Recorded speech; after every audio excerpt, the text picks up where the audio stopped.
Lena and Marcus had always dreamed of escaping the city, craving quiet skies and endless fields.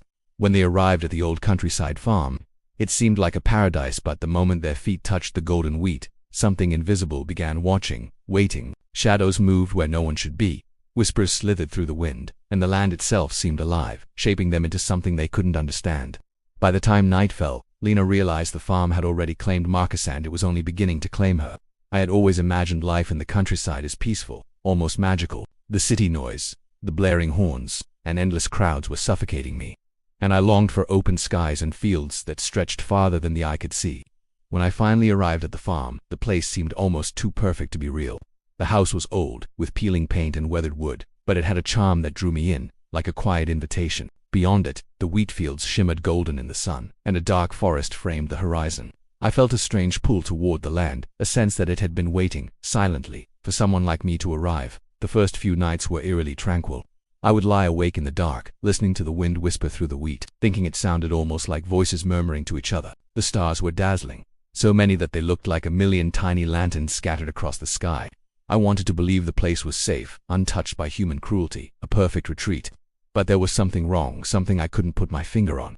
It began subtly, a feeling of being watched, almost imperceptible at first. Shadows seemed to linger just beyond the tree line, stretching and moving when I wasn't looking. Sometimes I thought I heard the soft crunch of footsteps in the gravel outside my window, though I was certain I was alone.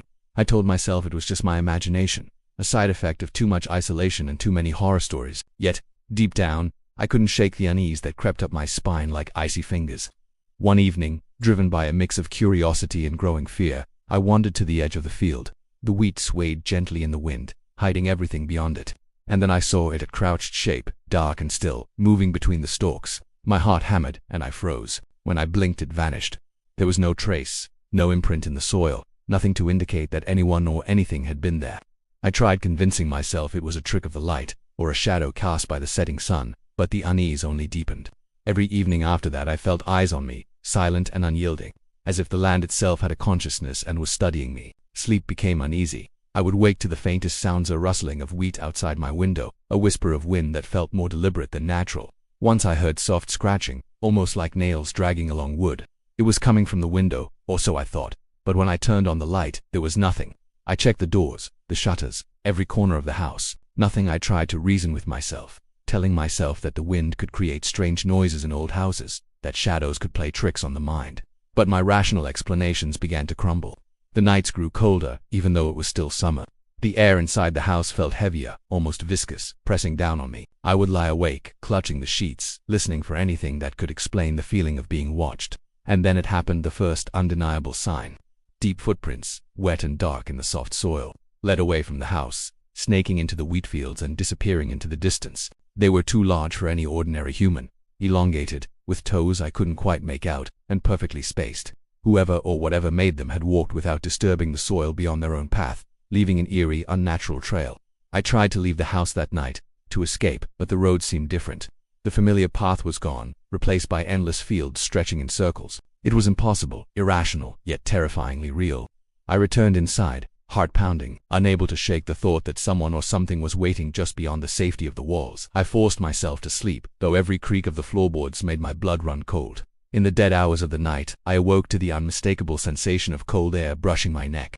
I froze. My breath caught in my throat as I realized I was not alone. Something was in the room with me, just behind my shoulder, invisible but present.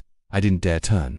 The air shifted, carrying a faint sour smell, like decaying leaves mixed with wet earth. And then, just as suddenly as it had come, it was gone. But the unease remained, sinking deep into my bones, a lingering promise that this night, and all nights to come, would never be peaceful again.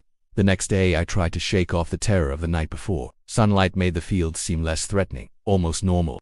I told myself that what I had felt was just fear, that my mind had created shadows in the dark. But a part of me knew that the land had already begun to claim me, that the quiet and beauty were only a mask for something darker.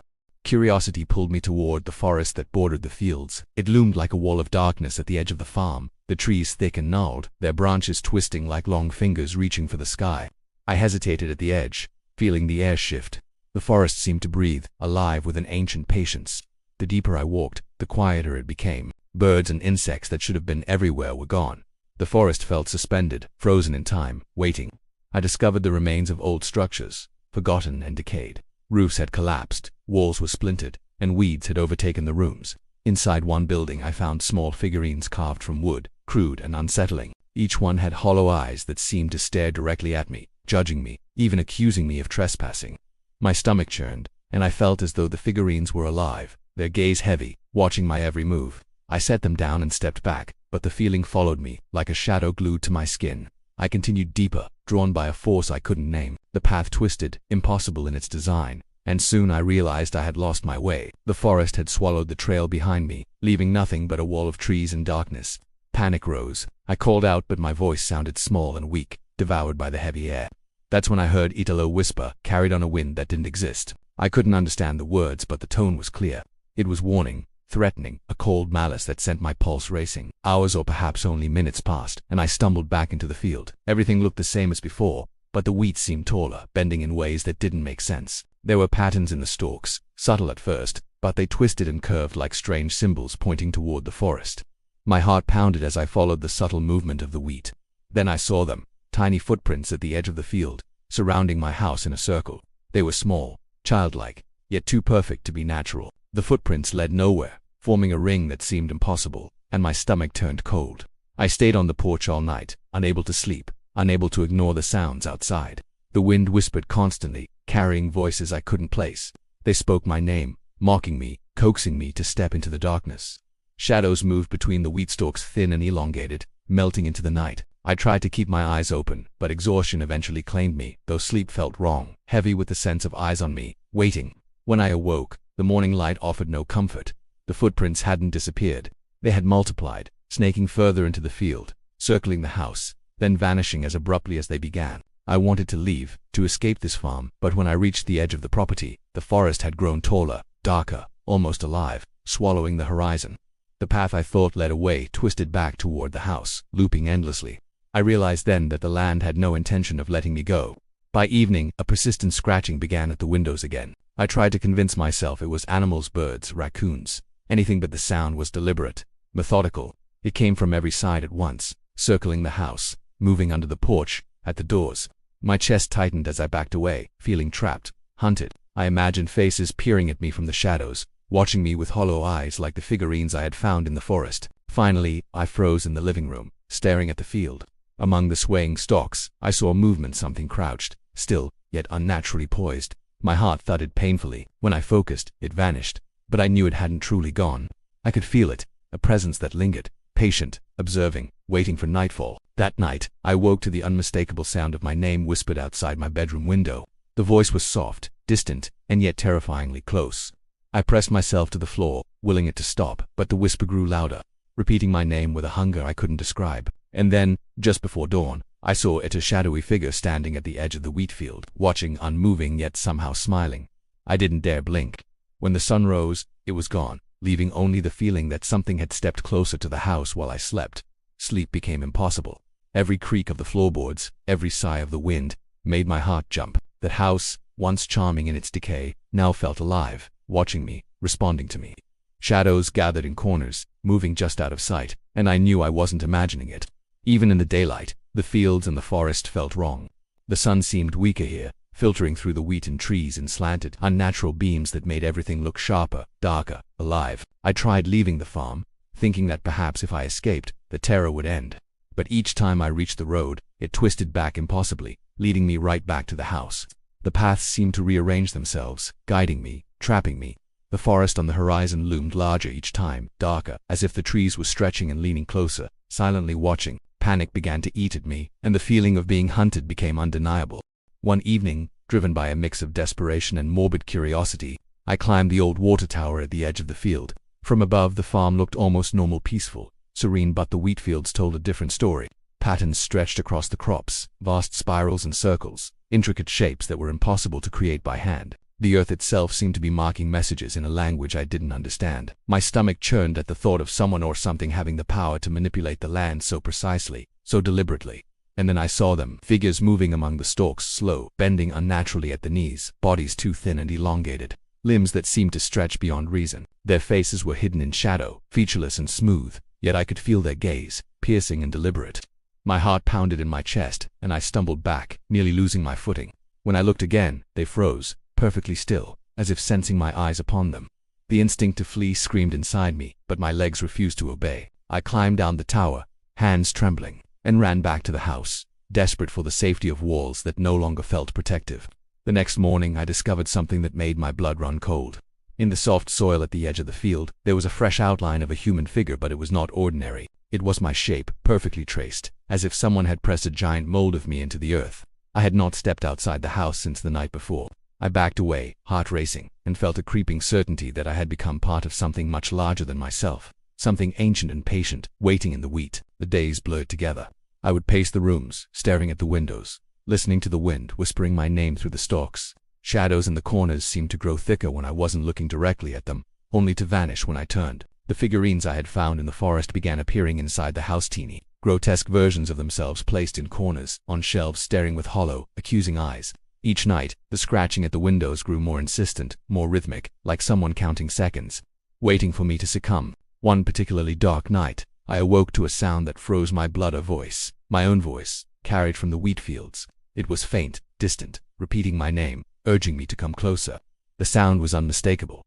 My own words, spoken as if from another version of me, echoing through the stalks. I pressed my hands to my ears, shaking, trying to convince myself I was dreaming, that this was some trick of exhaustion, but the voice persisted, growing louder, more urgent, relentless. I dared not look outside, but when I finally forced myself to peek through the curtains, I saw movement, more figures, tall, thin, bending unnaturally. They weren't human. They moved with a purpose, silently, round the edges of the wheat, toward the house. Panic clawed at me, yet I couldn't stop watching. The figures circled, forming shapes I could not comprehend, and then froze, facing me. I felt their presence like a weight pressing down on my chest, and I realized that whatever was out there was aware of me in a way that was terrifyingly intimate. By the time dawn crept over the horizon, the figures had vanished, but the outline of another human figure was carved into the soil near the porch. This one was not mine. It was smaller, with exaggerated proportions, elongated limbs, and a head tilted unnaturally to the side. I recognized it immediately for what it was. A warning. Something had crossed into my world while I slept, leaving proof of its presence, proof that I was no longer alone. That night, as I lay frozen in bed, I heard a low, deliberate scratching from inside the house. I didn't move, couldn't move. The sound came from the attic, though I knew the house had no attic. My breath caught as the scratching continued, slow and methodical, like claws tracing wood, and then a whisper followed, soft and mocking, drifting down the walls. "We are closer than you think." By now I understood that the farm was no longer mine. The house, the fields, even the wind, they all belonged to something else. No matter how many times I tried to leave, the forest at the horizon stretched taller, darker, bending impossibly toward me. Paths that should have led to the road twisted and looped back, each attempt to escape only confirming that I was trapped. The sun rose and set, but time felt wrong here, warped, heavy with a sense of expectation. Every shadow seemed alive, every whisper carried intent, and I felt as if the land itself was breathing, watching, waiting. I started barricading doors and windows, pressing whatever furniture I could against them, but it did no good. The house warped in ways I could not understand. Doorways I had locked became openings I did not recognize, leading to hallways that twisted into impossible corners. The windows no longer looked outside, they looked into the wheat fields. But the wheat shifted in unnatural patterns, bending as if alive, pointing toward the house. I realized then that this was not a place meant for humans. It was a threshold, a waiting room for something ancient, patient, and hungry. One night, I was drawn by a sound that seemed to come from nowhere and everywhere at once. Footsteps, soft but insistent, climbed the stairs that did not exist in the corner of the living room. They were deliberate, measured, echoing in the empty space of my mind. I tried to tell myself it was my imagination, that the terror had fractured my senses, but the air thickened around me, pressing into my lungs with an almost tangible weight. I followed the sound to the attic, or rather, the place where an attic had suddenly appeared. The ladder descended from a ceiling that had never held one, and I climbed cautiously, my hands trembling. At the top, an enormous mirror leaned against the wall. It was cracked and streaked with dust, but as I gazed into it, I realized with terror that my reflection was wrong. It did not move when I moved. It smiled when I did not. Its eyes were hollow, black voids, like the carved figurines I had discovered in the forest. I tried to look away, but I was drawn to it, compelled.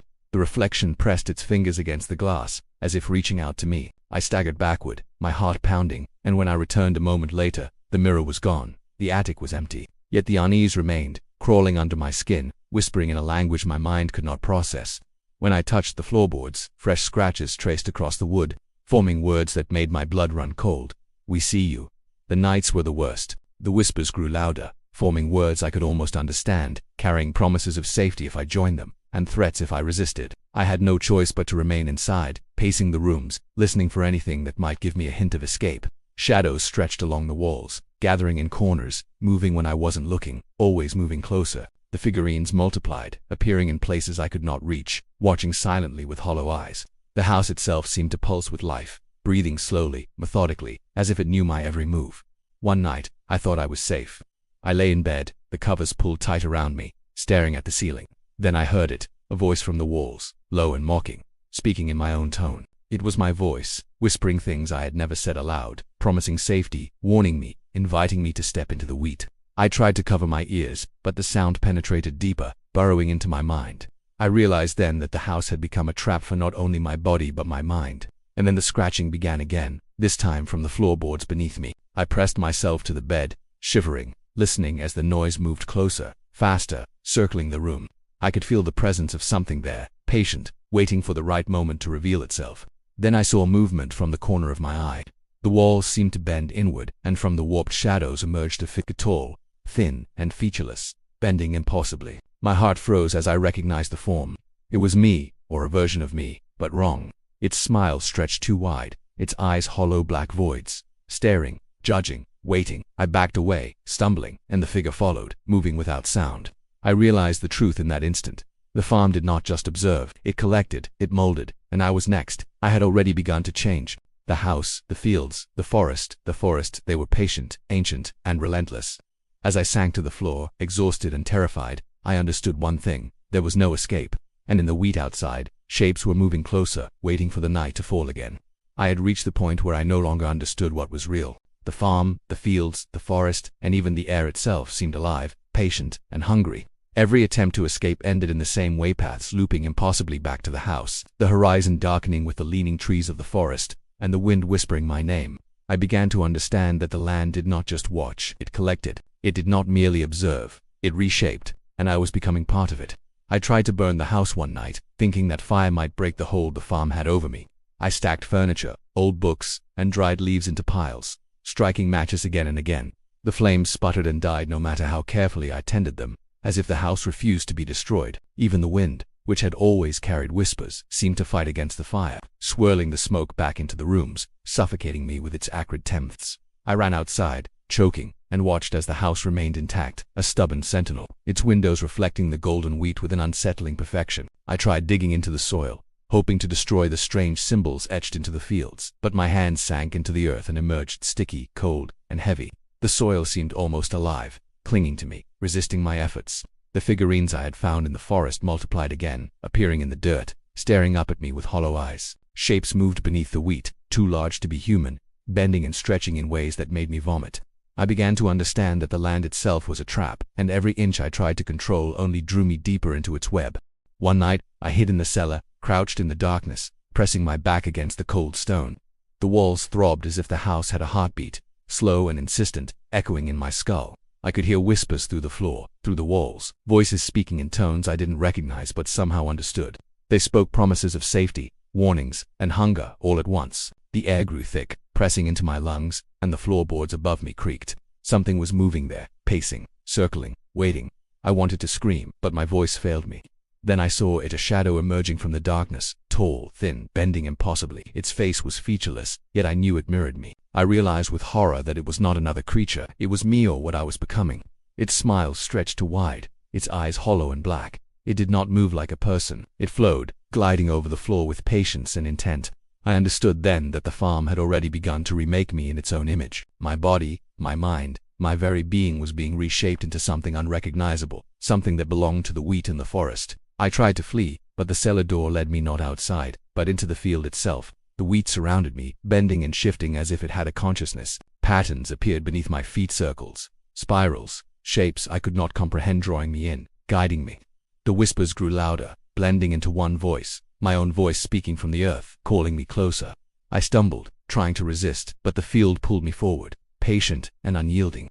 And then I realized the final truth. I had never been alone here. The farm had been waiting, collecting, shaping for years, centuries perhaps, each arrival becoming part of the land itself. The shadows in the wheat, the figures in the forest, The whispering wind, they were all remnants of those who had come before me, trapped and remade. I was now one of them, or would be soon, my body and mind dissolving into the earth, leaving only my hollow eyes and whispered voice for the next unwary visitor. The morning came, and the farm looked untouched. The house stood quietly among the golden fields. The forest loomed at the horizon, dark and patient. But I was no longer me. Somewhere in the wheat, my figure moved among the shadows, my whisper carried on the wind.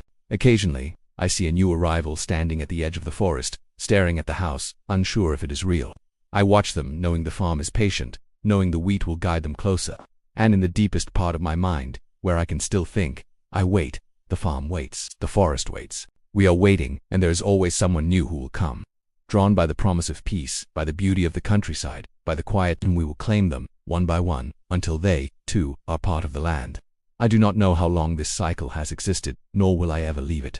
I am the shadow in the wheat, the whisper in the wind, the figure that bends impossibly, patient and hungry, and I wait for the next visitor, knowing that the farm will never stop, that the forest will never tire, that the earth itself is alive, patient, and endless.